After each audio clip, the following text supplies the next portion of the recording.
host, Chris Stonebush. This is the part where you do the tabletop theme monologue. Like 10 minutes of nope. I can't do that. Anyhow, this is the weekly. We're here again, and so a couple of things. So my conspiracies are all congealing. So okay. You may have noticed the board in the back with the red thread. I have not, but I will be sure to check it out now. So I've been mentioning a lot of financial shenanigans and legal situations. Well, it's all coming together this week. Okay. Because there's rumor that Hasbro is prepping D&D for sale. Really? Yes. So it's just a rumor, but it'll be fun to talk about. And it kind of combines everything we've talked about in the past few weeks. Interesting. Hadn't heard that. Okay. Yeah. And also The Well RPG is on Kickstarter, and it looked really interesting. And cool. it doesn't end until the end of December, so we got a little bit of time to get this up. In other words, we can talk about it and still have it be live by the time this goes up. All right, cool. Exactly. All right. And a little bit of a discussion about alignment. Ooh, okay. Week. Yeah. Toss it out. A discussion. Okay, anyway. Right. Yes.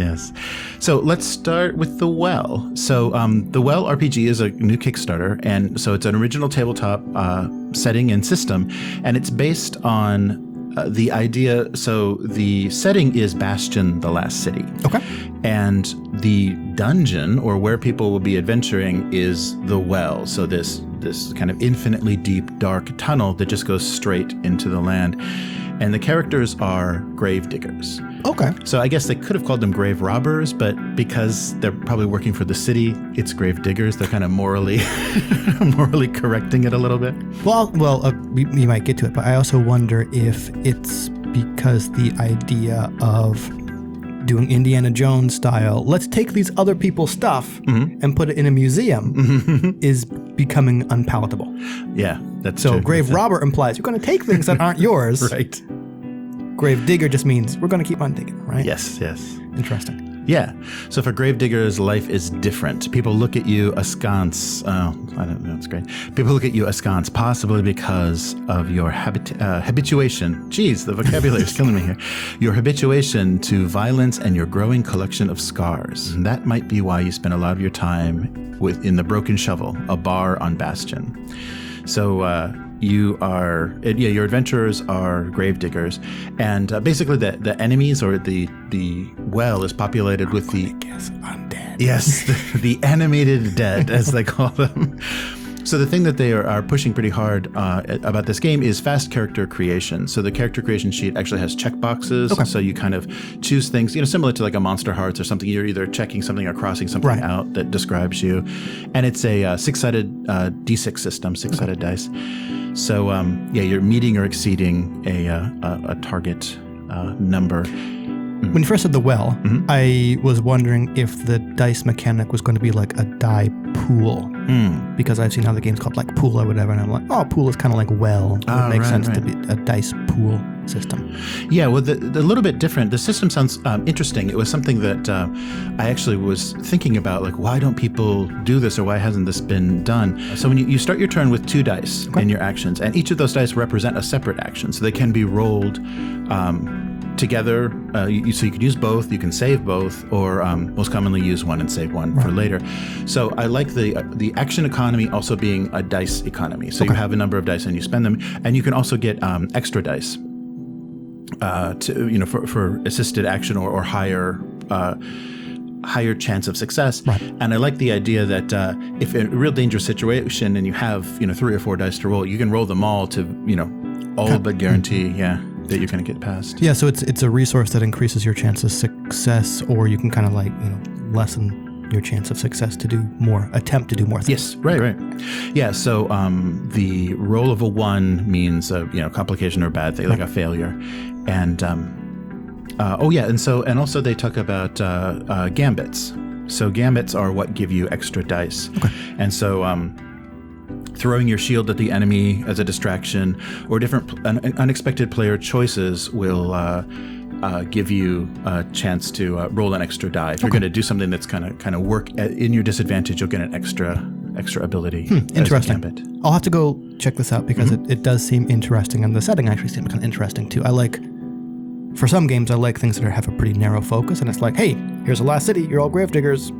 Yes. we're all on the same page about this game, right? So you can kind of not shortcut a session 0, but it kind of like primes everybody for the type of game you will be playing. And if this doesn't fit what you want to play, wait until the next game, right? Right. Yeah, that's true. What I'm wondering about is these Gambits. I have mixed feelings about mechanical resources for doing, quote, cool things, especially when it's the GM's decision to decide whether those things were cool enough to earn the mechanical bonus. I much prefer games or systems that kind of have a mechanical trigger to award those things, rather than it being, everyone think that was cool, right? Okay, give me my die, right? Which, I mean, that totally works for some groups, and getting group consensus absolutely works. I found for me, it's one more thing as a GM I have to worry about. And just so it says right here in the rules, when I roll a 6, I can extra die. I kind of prefer those. I think it's similar. It sounds like the Gambits are similar to Trophy, like what you risk in Trophy. Okay. Yeah, because you'll and actually I misread that. The thing that you say would go wrong, or the thing that's going to complicate the situation, doesn't happen unless you roll a 1. Oh, interesting. So you get that extra die, and if you don't roll any 1s, and that thing doesn't happen, and you had an extra chance of success. As opposed to Trophy, where the bad thing you say happens to get the die, happens regardless of what you roll on the die. Yes. Yeah, so it sounds interesting. And it said, ideal for modern play groups. A setup is quick, character generation is quick, so you can get, into the action as soon as possible, which I think is good for time-limited, more modern groups. And so the designer, Peter Schaefer, has done a lot of freelance for White Wolf, Onyx Path, Green Ronin, and was a full-time employee of Wizards of the Coast. And so yeah, it looks really interesting, and I think it's probably worth checking out. And he also does a nice job. Some really great Kurt Komodo and Chris Walton do a lot of the art for, and it's great. It's very thematic and very immersive. The art is all black and white line art and stuff, so it really evokes that undead grave robbing or grave digging. Yes, grave digging situation. I'll have to go check this out. I'm wondering how grimdark does it seem? Because just kind of throwaway thought last night scrolling through Twitter and seeing other kind of OSR adjacent stuff, I think I'm personally am getting a little tired of the everything shit, the world is shit, so are you kind of setting. Right. Like I get it can be cathartic and not everybody has to be like a gleaming hero, but that's trend is kind of starting to wear on me a bit. Yeah, that's true. And I think if grimdark is done in replacement of an actual interesting setting, if you're just going to call it dark and where it's all terrible and it's the end of the world, that is not. And I think there's good ways to do it, because something like Forbidden Lands is literally like a post-apocalyptic fantasy, which doesn't really read as grimdark. It reads as post-apocalypse. So I like that feeling a little bit more. So the survival mechanics feel more gritty and things. It's not just there's really bad people and we're not so good ourselves. Yeah. It's like, what color gray are you? Rather than, Right. All right. So let's move on to the conspiracy. So this is a rumor, a kind of a prediction that was posted on ICV2, which is, Rolling Initiative, I guess is the writer who also has a bit like a business degree, so this is not like a completely uneducated guess. But a few things kind of lined up, and a few things we've been talking about that are making this person suspect that Hasbro doesn't like D&D, maybe never liked D&D, and would like to get rid of both Magic and Dungeons & Dragons. Okay, I do not have a business degree. The sense, recently kind of getting back into Magic mildly, I still get the sense that Magic is maybe not, but the sense I get is Magic is a decent cash cow for Hasbro. Right. So them wanting to get rid of it, I am curious about why that's a theory. Right. So the initial purchase of Wizards of the Coast by Hasbro was for Pokemon.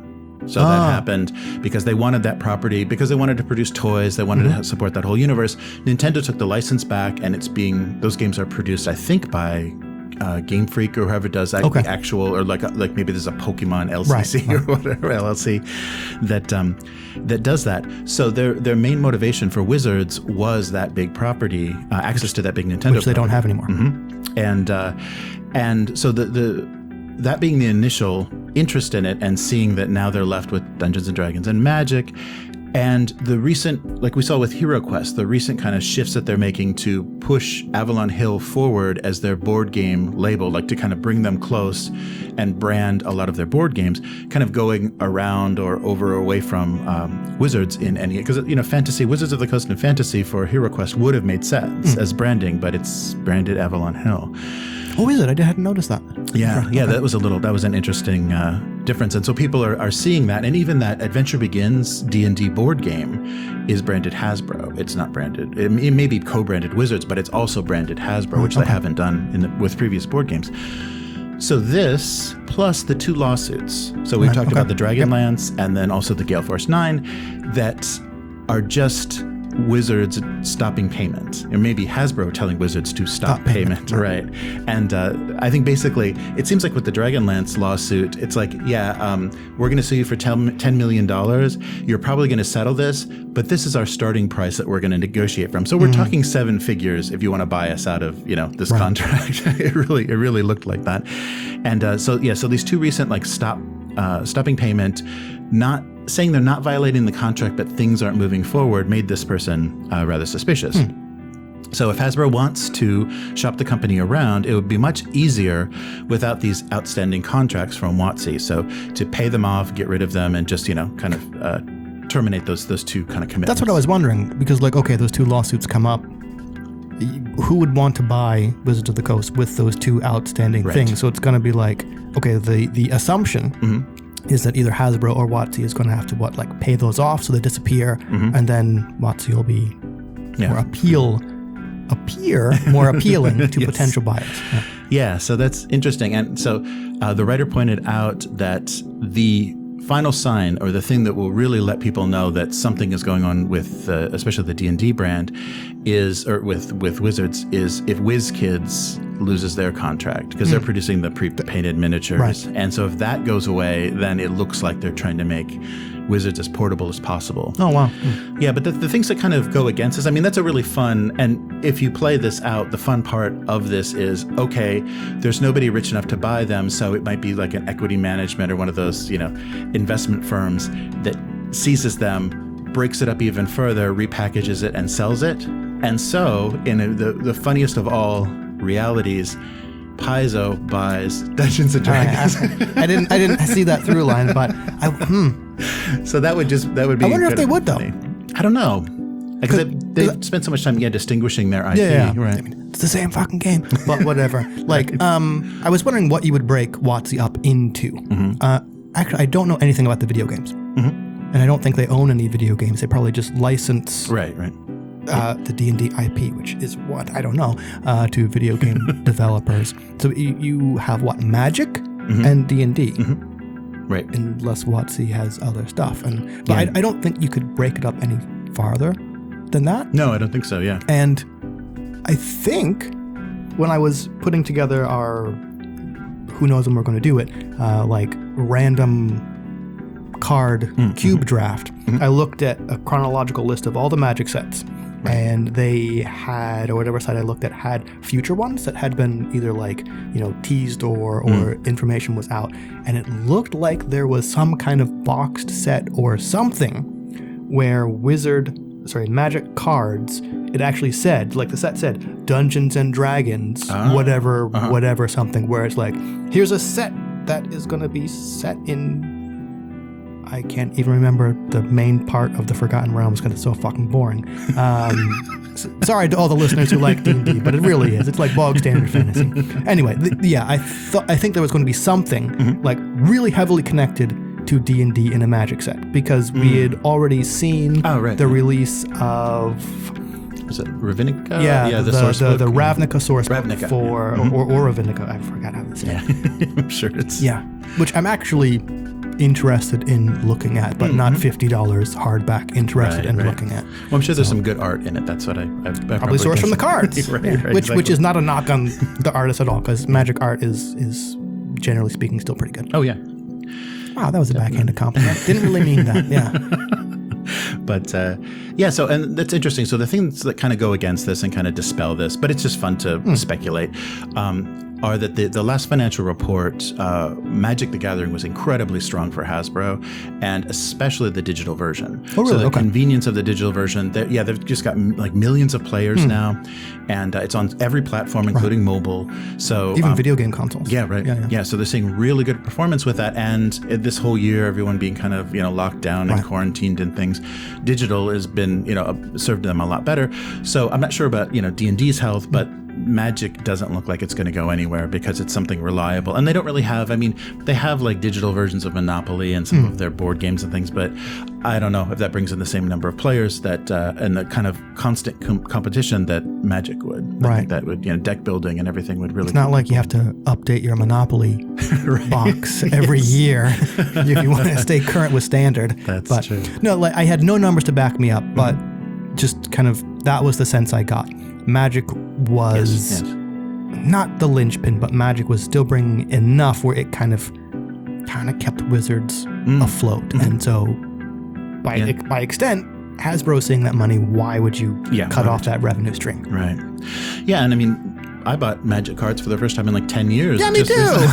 So it's secondhand, but the money still went to them eventually. Yeah, so it's very it's very funny. It just kind of doesn't go away. It kind of keeps. It's funny they've kept that IP and that game actually going for as long as they have. I don't particularly like. Well, I'm turning the Magic podcast. I don't particularly like the collectible nature. Right. I don't really like how expensive some third-hand or second-hand cards can get. Those foil cards, God, those are so annoying. Alternate full art or full border cards. Right. I do think Magic, because I followed like the Rosewater design blogs for a long time. I think Magic and the Magic developers and designers do a fantastic job of constantly finding new areas to explore mechanics-wise while keeping the game pretty much the same for the past 25 years. You would think that eventually you would run out of design space. And it's like, nope, they kind of keep finding ways to either bring mechanics back or do interesting things with mechanics. And so I do, from a mechanical standpoint, I really like Magic though. The asymmetrical nature of Netrunner was better, only because the last game we played, there were a couple turns where I'm just like, well, didn't draw land, and Netrunner avoided that problem, where you were always able to do something that felt productive on your turn, and those Hail Mary passes of run R&D, there's my 7th agenda point, when being able to pull those off instead of what feels like the more kind of way Magic set up, where it's like, well, I see where this is going to end up in 3 turns. Do you want to call it here? Yeah. So it gets too inevitable, and that is a really nice thing. And also the asymmetry keeps it fresh when you have 2 rounds. You're playing offense and defense. So that was nice about Netrunner. But I do think the design of Netrunner was, they were starting to kind of throw things, like there were mechanics and cards that would come up, just kind of knock the game one way or the other. The meta was like very turbulent. Yeah, we never really had like a solid meta, because everyone we played with here would just always show up with, I got this new deck I want to try. Right. So nothing ever really dominated. But from reading other blogs, it seemed like towards the end of Netrunner's life, things were getting a bit wonky balance-wise.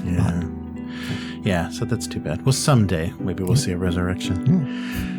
So, if you had to give Hasbro a Dungeons & Dragons alignment, what do you think that would be? We're talking Hasbro? Give Hasbro an alignment? Just from the fact they're a corporation, lawful evil?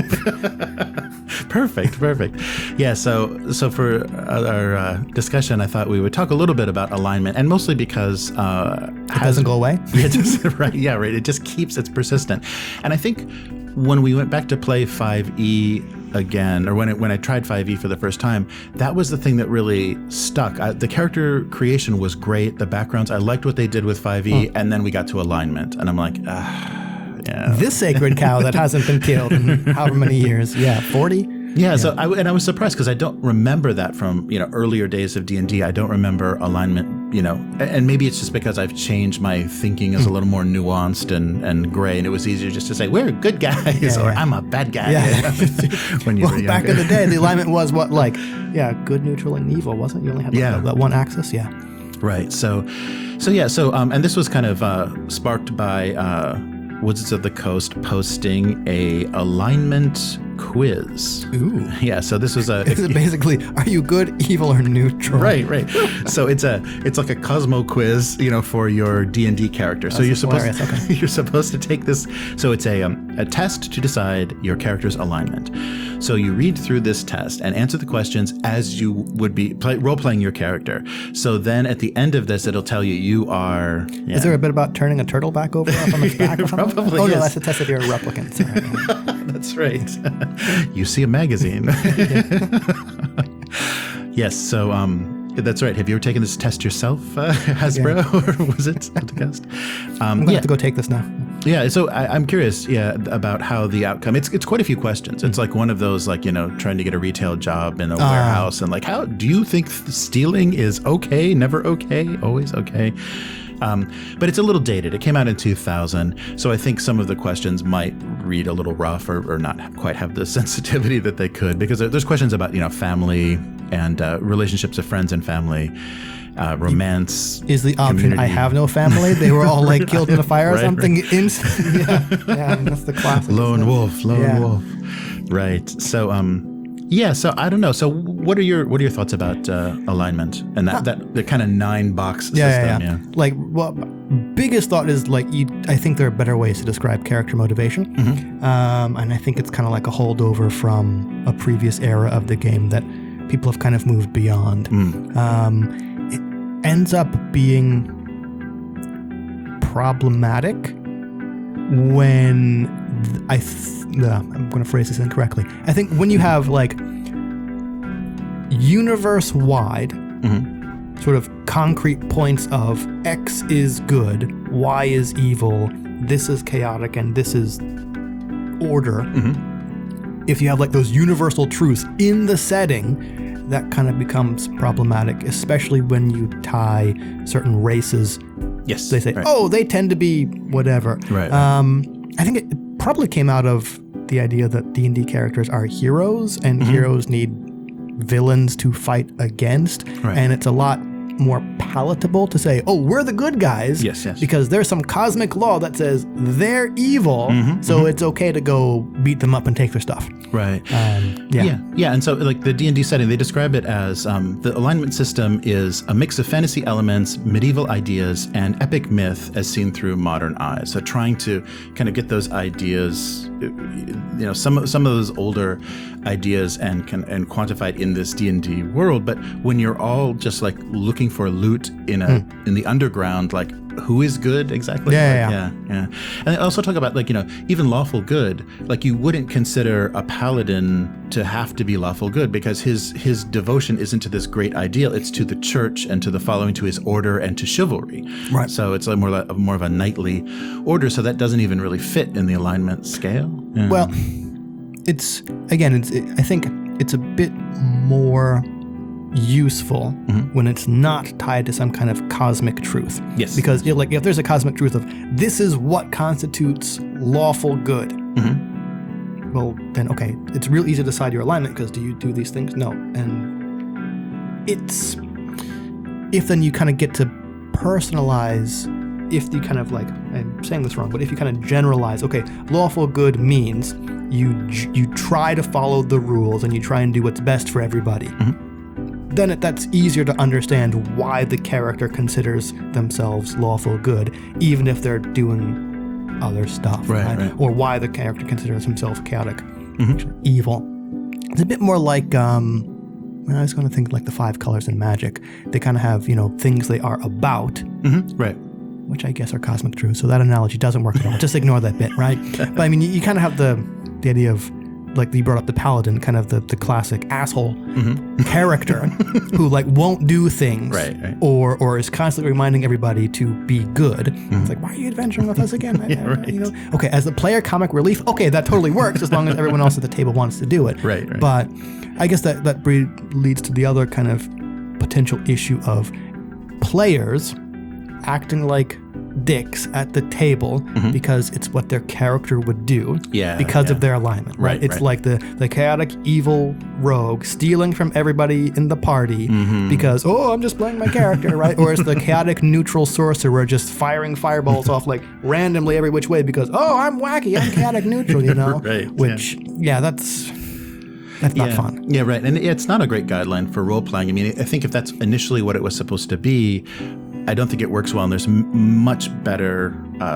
systems and much better thinking in more modern roleplay. And even in some of the OSR, I think they've kind of gotten rid of a lot of that, to make it work better. You kind of have to, since everything's dark and shitty, and we're just out to make money for ourselves. Yeah, and I think even like when we talk about an alternative like Warhammer Fantasy, I think does that a bit better because it's basically order and chaos. Right. You know, so it's not really morally judging things. It's just like we want to hold shit together, we want to tear shit apart. Right. You know, it's kind of like those two opposing forces, and the fact that alignment isn't kind of a dynamic or a changing thing, like your behaviors or what you do, how you play that character could actually change their alignment. And, you know, you could have a DM that says, you're not actually playing lawful good, so we're going to, change that.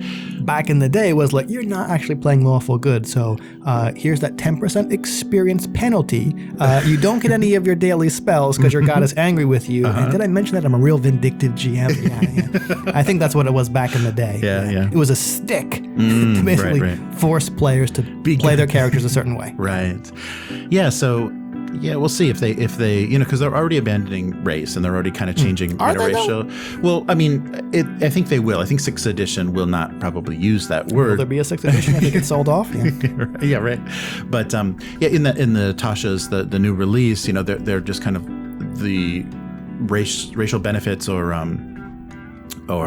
kind of species benefits or whatever. Yeah. What they're calling kind of the racial traits are going away and actually are just assignable, based on however you want to create the character. Like I haven't read Tasha's Cauldron of Everything. Probably won't because again, I'm not $50 hardback interested in what's in there. Right. But the reason I asked, are they moving away from it, is I will consider it moved away from when it's in the core rule book and part of tournament play. Right. Or part of their organized play. Unless and until it does that, it's still an optional rule, and therefore D&D has not moved away from it. Yeah, no, that's true. Yeah, I think they're just trying to soften it and give people some flexibility. People that were unhappy, they're giving them flexibility. But you're right, that's not taking it out of the player's handbook. Yeah. D&D is everything. Yes. As long as you put in the work. Right. Yeah, so we'll see. And this might be something, I mean, just kind of getting your head around alignment or figuring out how you want to play that might be a bit daunting for new players, because that was the thing that really stuck out in 5e for me. I was like, it wasn't picking up spell slots and stuff. Oh, because we played martial characters. Right. Yeah, so there wasn't any reason for that. But yeah, alignment is still kind of a bummer. So we'll see if that kind of... I'm trying to remember what they did in 4e. Because 5e, I feel, was a return to your roots kind of thing, because so many people disliked 4e to the point that Paizo got created. Right. So, and I'm sure I participated in a lot of those what do you want to see in 5e surveys, and I'm sure a lot of people said alignment. Yeah, because I bet. To them, and I can understand why, alignment, like race class alignment, is D&D. Right. That's true. So you lose one of those, do you still have D&D? Yeah, and it's a big part of the identity of the game too, I think, because you see a lot of blogs and things that say, lists of all of the Game of Thrones, character alignments. What alignment would Wolverine be? So that's a real kind of, it's a pop culture presence for D&D. So if they got rid of it, it would change, I think, the identity of the game a little bit, but it just doesn't work that well. I think the character backgrounds in 5e work better as kind of role-playing, motivations, and kind of give the characters better color than chaotic good, would ever do. Maybe if they moved away from the universal truths and made them more as character outlooks. or personal outlooks. Right. Like I consider myself lawful good because I do this, or But then again, who would kind of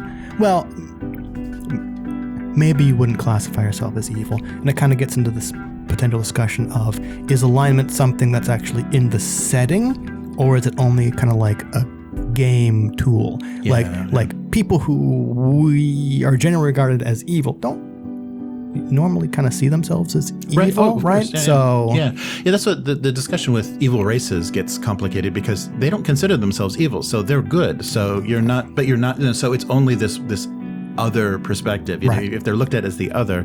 So then it gets complicated with race when it's half elves and half orcs, and so are you half evil? That's like a whole nother can of worms discussion. With like the evil races and then like the half races and stuff like that. So but then but I think that still alignment is in there somewhere. I'm and sure. it's a weird relative thing, and kind of I'm not sure if there's a good alternative, and if D&D would lose a lot of its identity if they completely eliminated it. Because, like you're saying, that is the race class alignment. I'm sure people would disagree. But as we've discussed numerous times before about what would you do in a movie or what is D&D, I think D&D's identity is mostly mechanics. So I can totally see that losing those mechanics kind of loses the integrity, and I don't mean that in a positive sense, of the D&D identity. Yeah, that's true. It will become something else. And because there's so much competition and people have explored so many other ways to do tabletop, it might be a little dangerous for them to give that up, because there's a lot of better ways to do it. That's kind of better or worse for certain groups. I won't be judgmental. But again, I think D&D kind of continues to juggernaut along just because at this point it's so entrenched in pop culture that it's basically unassailable. Regardless of what the other tabletop role-playing games do. It's the gateway. Yeah, that's true. All right, so that was alignment. So what is on the table? Again, like from last week, the Cortex Prime Handbook, which I've got to enter my digital code to get the digital stuff. Cool. And the AAA's games, All for One Regime Diabolique, French Musketeer Supernatural Horror mashup. Nice. And as I said on Twitter, the reason those are on the table is because although I still kind of like it, I've largely cooled on the Ubiquity system. I still really like the setting for All for One, and I am in the process of adapting it to Cortex Prime. Oh, cool. Okay. In no official capacity whatsoever. Right. This is only a fan emulation. So yeah. Nice. So is there any does All for One have any open source or any kind of license, open game license? Doubt it, because it would be through the Ubiquity system, where like what Ubiquity system was put out through Exile Game Studios, which may or may not be defunct anymore because the website doesn't exist anymore. And AAA's Games has both an Ubiquity and a Savage Worlds version of All for One. I think they came out with a second edition of All for One for the Savage Worlds one only recently. So unless I somehow contacted AAA's Games and said, please, and then contacted the people in charge of like Cortex and said, by the way, can I please do this? Like, I am in no position to do anything official. Right. Yeah. But I was just curious how basically, that goes. It's not to throw All for One under the bus, but basically it's just French Musketeers with vampires, ghosts, and werewolves. And nice. The idea that Cardinal Richelieu, I think, is some kind of demon. Oh, nice. But incognito. Right. Yeah. So very cool. Yeah, Cortex Prime would probably just be, or I feel would be a better system for swashbuckling, because while there's nothing wrong with Ubiquity, it's kind of one of those, I say everything games, where the focus seems to be a bit more on simulation of reality, or the specific reality for supernatural horror, where I would want a game that focuses a bit more on swashbuckling. Right. So yeah. I see. Well, where can people find you? On Twitter, where I think I'm currently ranting about the 7,000 a year annual ballet scholarship I tossed away back in the day. Yeah. Wow. Anyway. Yeah. Yeah. Excellent. Well, good. And if you'd like to see more or hear more of The Weekly, please visit idleredhands.com. And we've got a YouTube channel and Twitch as well. And we were just playing Magic on that Twitch. Yeah, we were. that was labeled as Mutant Chronicles. Oh, it was. So the notification confused a lot of people. Yeah, I got my butt handed to me in that game. Yeah, that green deck is brutal. But we'll try to do some of that. So there may be some sporadic lunchtime live streams of us doing something in the confines of lunch. Yeah. And what that's all about. So, that is it for this week. We'll be back next week. Later, mortals. Bye.